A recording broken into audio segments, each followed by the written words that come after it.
अगर शर्म होती, गैरत होती और दलित मुसलमानों का दर्द होता तो आज वो यहाँ मौजूद होते। मतलब साफ है, ये बेईमान है भाई। ये मान के आप जाओ, गुस्ताखी नहीं, ये गुस्ताखी नहीं है, इनके नीयत में खोट है। इसीलिए हमारे हक पर अनुच्छेद 341 में धार्मिक प्रतिबंध समाप्त करो। दलित मुसलमानों को भी 341 में आरक्षण दो। दलित मुसलमानों को भी 341 में आरक्षण दो। दलित मुसलमानों का अधिकार वापस दो। दलित मुसलमानों का अधिकार वापस दो। दलित मुसलमानों पर संवैधानिक अन्याय बंद करो। दलित मुसलमानों पर संवैधानिक अन्याय बंद करो। दलित दलित है एक समान, दलित दलित है एक समान, दलित दलित है एक समान।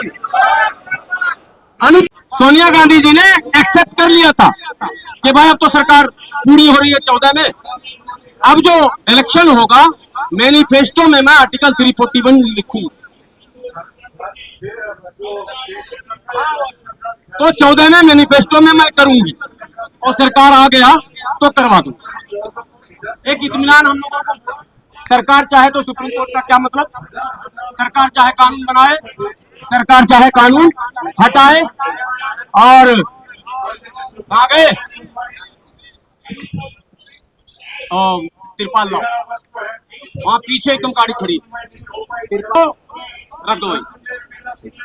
मसला ये है, मैं इस कहानी को सुना के बाद खत्म करूंगा।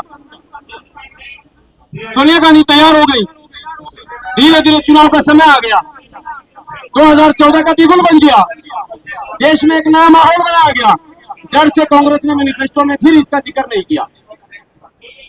फिर मुलाकात हुई।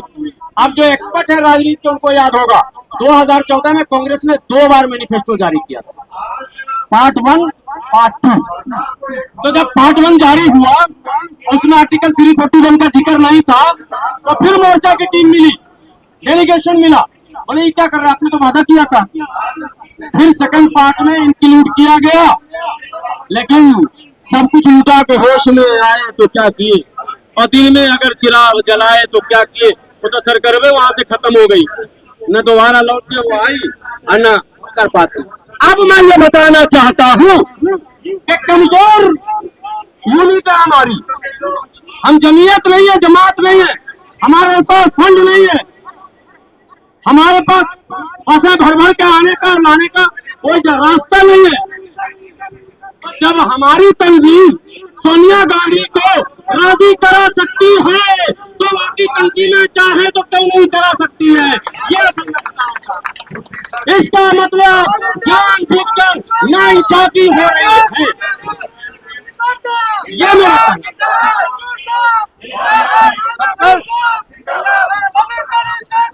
हिंदू जमात इस्लामी के जनरल सेक्रेटरी आज 15 दिन से हम लोग सोशल मीडिया पर डालने के लिए डाल रहे हैं। आपने देखा, जमात के लोगों ने नहीं देखा, जमीयत के लोगों ने नहीं देखा, उनकी भी तो नजर पड़ी होगी। फेसबुक पर डाल रहे हैं, यूट्यूब पर डाल रहे हैं, इंस्टाग्राम पर डाल रहे हैं, ट्विटर पर डाल रहे हैं, व्हाट्सएप के ग्रुप में डाल रहे हैं, उनकी नजर नहीं पड़ी। अगर शर्म होती, गैरत होती और दलित मुसलमानों का दर्द होता तो आज वो यहाँ मौजूद होते। मतलब साफ है, ये बेईमान है भाई। ये मान के आप जाओ, गुस्ताखी नहीं, ये गुस्ताखी नहीं है, इनके नीयत में खोट है।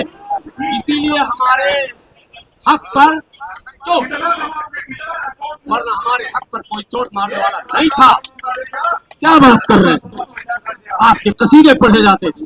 आप तो नेहरू जी की कैबिनेट में वरिष्ठतम मंत्रियों में से एक थे, वरिष्ठतम। नेहरू जी भी खड़े हो जाते थे। नेहरू जी का ताकत था। मौलाना आजाद 5 बार कांग्रेस के राष्ट्रीय अध्यक्ष रहे, कई बार जेल गए। मौलाना आजाद चाहते, नेहरू जी की हिम्मत थी, नेहरू जी जुर्रत कर सकते थे, नहीं कर सकते। बाबा साहब भी जिंदा थे, बाबा साहब भी थे, कोई नहीं बोला, न दलित बोला न मुस्लिम बोला। आज मुसलमान कह रहा आप दलित को लेकर आगे बढ़िए।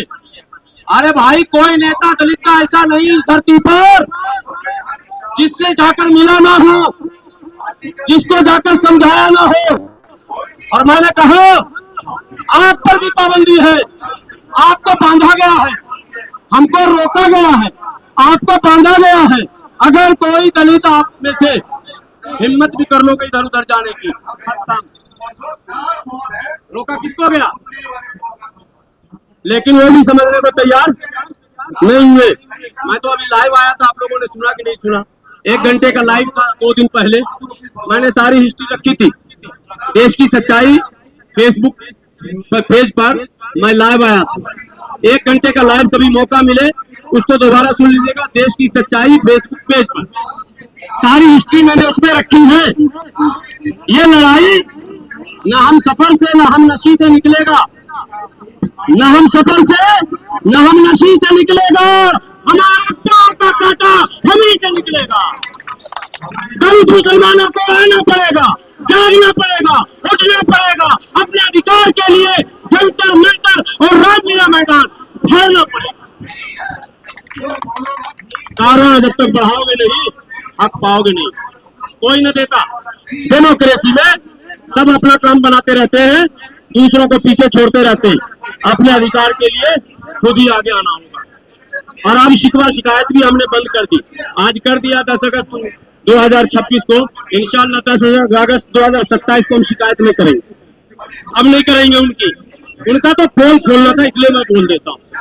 तो 2026 में मैंने बोल दिया, तो आप लोगों के सामने वचन दे देता हूँ, अब 2027 में नहीं करेंगे विरोध, उनका नाम नहीं लेंगे, अब शिकायत नहीं करेंगे। अब शिकायत हमको दलित मुसलमानों से होगी, अब शिकायत दलित मुसलमानों से होगी।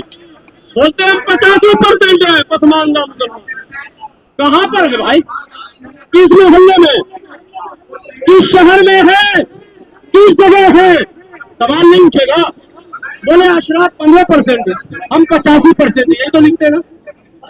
बोले अपर कास्ट 15% और हम लोग 85%। कहाँ है? अभी अगर उनका आवाज लग जाए ना, खचाखच भर जाएगा, और हमारी आवाज लगे तो हम 85% से अब शिकायत कर रहे हैं। आप जगाओ, समाज में जाओ, बताओ, सब काम करो, लेकिन अपने अधिकार के लिए लड़ने भी आओ सड़क पर। नहीं आओगे तो घर के अंदर रख दिया जाएगा बंद करके, ये याद रख लेना।